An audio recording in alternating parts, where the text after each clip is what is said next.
Okay. Is that working? Super. Okay. So I was so stressed about this TEDx talk that I actually broke my hand. No, but jokes apart. I want to start by thanking Meghdut and Pauline and, Techno India for doing what you're doing, and Offbeat is fabulous. And every friend I have in the city, every artist I know, the first thing I ask them when I meet them is, have you been to Offbeat? If you haven't, you must. And I have personally brought in so many people to see Offbeat and see their space and do things here. I hope only more can happen. Okay. So as Meghdut introduced me, I'm a dancer and arts manager. And let's spend a little bit of time talking about art. So an artist, I believe an artist is a square peg in a round hole. He's a forever misfit. He's unconventional, he's eccentric, he's weird, he's extra sensitive, extraordinary. In other words, an artist is offbeat. What makes him offbeat? But before that, how many of you will agree that art is useless? What do you think? Heartily agree, heartily disagree. I'm sure if you're an art lover or an art practitioner, you've heard it at least once in your lives. Mane, what is your real job? What do you do for a living? Oh, no, but you don't do anything else. I'm sure you've heard that before, And unless you are really famous, I just wonder what you would have said in your defense. Because us as art lovers and artists and art, practitioners, do we really believe that art is useful? Is it supposed to be useful? What is the value of art? Why should we value it? What are its benefits? Why is art on the margins? Why do artists always have to struggle? I think these are questions that we might explore a little bit. Who is this artist? An artist, in Hindi we call him the kalakar.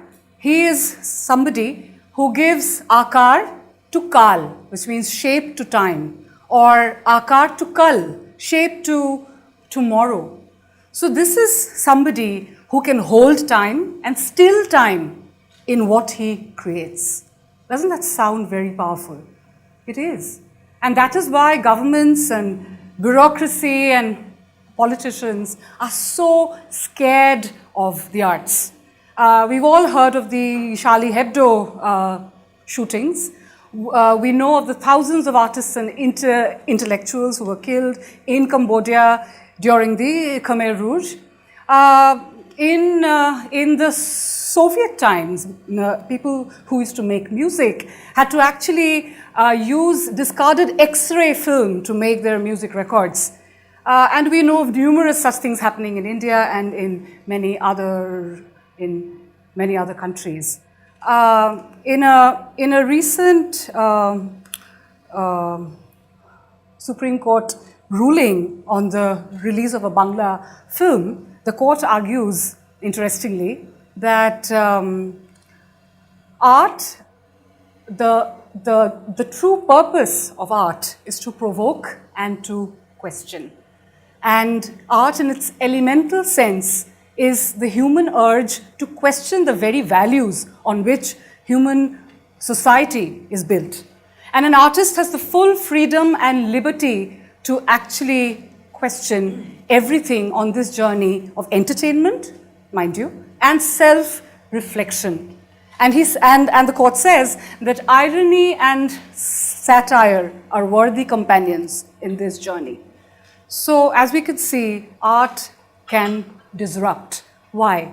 Because the artist can imagine a reality that a lot of us can't see, can't even think of, and cannot imagine. Okay, now coming to the benefits of the arts. So you would have met people who say, oh, I love dance. Oh, I'm crazy about music. I cannot live without painting. And in fact, that's the sort of defense that most people say, that, oh, why do you do photography? Oh, I love photography. So what does that mean? It isn't that I dance for weight loss, or I paint for better visual coordination, Or I make music because I get better sleep at night. No. This pleasure of the arts is a sensory, very private, personal, very mentally stimulating, and very, very almost spiritual experience for the person who loves the arts. And these I call are the intrinsic benefits of the arts. But you know, the state and the government and the funders, they are looking for the more instrumental benefits, you know, like economic regeneration, better patient recovery, teamwork skills, blah, blah, blah, which are the instrumental, benefits of the arts.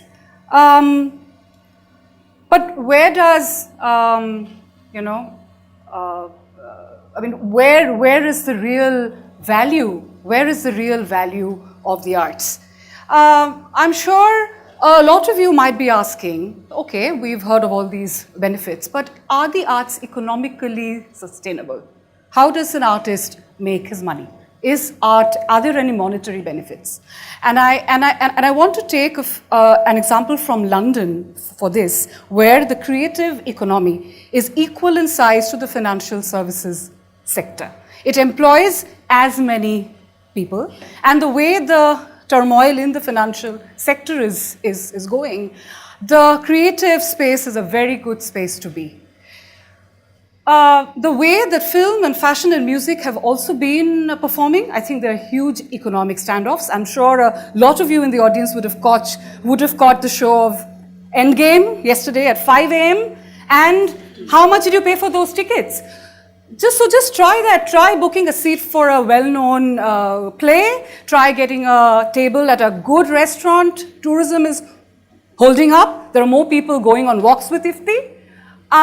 What is happening? People are trading experience over goods. People are willing to let go of their consumption of goods, but they're not willing to let go of their production and consumption of art and culture. So definitely, culture is moving from something in the sidelines to something bang in the center.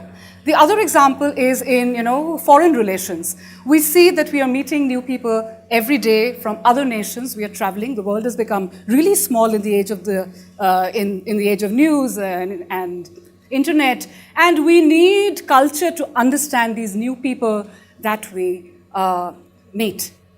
But now, where does the artist make his money from?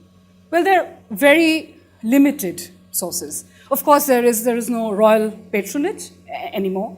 There is very limited public funding, and it is there, but it is fairly difficult to access. There is also commercial funding, where the artist has to sell what he does to a brand or to a business house or to a channel. And there is homegrown funding, that is from ancient times, your folk art and your folk activities, to now the underground scene, the punk, the garage, the YouTube upload, and the levels, the entry level for that kind of art and funding is fairly easy to do. So there are various ways.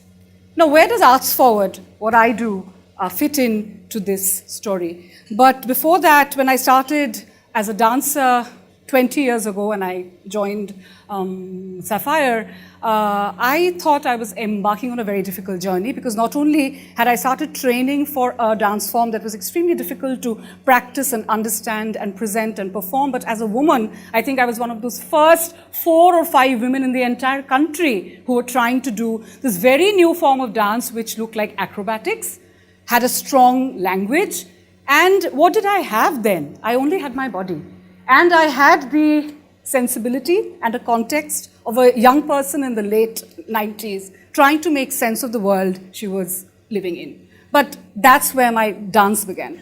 When I started Arts Forward about 9 years back, I was still a dancer who saw that there were a lot of opportunities for artists, but very few opportunities actually reached them. And having juggled a corporate career along with my dance career, I figured that I was in a place to do something about that. People who had a story to tell, but they didn't have the ideator or the teller. I felt that artists suited that role perfectly, because artists are the best ideators and they can really be on the job and do it well. So I thought that we could bring the two together in one place for the larger good of the community, because artists and brands together were able to create experiences that the people at large could value and remember. So that is why you see all these various brands, from Microsoft to the Tata Trusts. They all, when they met me, their brief was, we want to do something exciting so that people really enjoy the event, so that people really enjoy this initiative. And in the last 10 years, I've worked with more than 50 such businesses. They could be NGOs, they could be top-notch, corporations. They are art festivals. There are various kind of festivals who all needed wording and telling. So that's what Arts Forward has been doing, bringing artists and businesses together to create experiences for the community. In just 2 years before, we started another platform. It's a crowd-funded dance platform called At the Still Point. And the point of this platform is to A, that it is crowd-funded, because we want the audience to take a step towards the artist. The artist is alone. He is doing everything from training to creating to getting funding to promoting, everything on his own. So we want the audience to take a step forward and meet the artist midway, instead of just coming to the show and say, oh, it wasn't good enough. So that's why it is a crowd-funded platform, and we present homebred and really radical discourse through dance. So that's what we've been doing, and I want to finish by saying that the city, I woke up with, on a walk with Iftikhar, and it really opened my eyes to the city, and suddenly I found me, a dancer, inside the proscenium, performing in the darkness to an audience that I couldn't see. I felt that here was the perfect stage. I mean, Calcutta and its streets and its spaces and all its nooks and crannies are the perfect space for art, all kinds of art. It could be visual, it could be performing, and there's such amazing crafts. And believe me, this city where my birth, my heart, my work, my art, they're all in this city. And I still think that the city has a strange rhythm which is definitely offbeat, because it really inspires us, motivates us, and I think it teaches us to be tolerant, open, and offbeat. Thank you.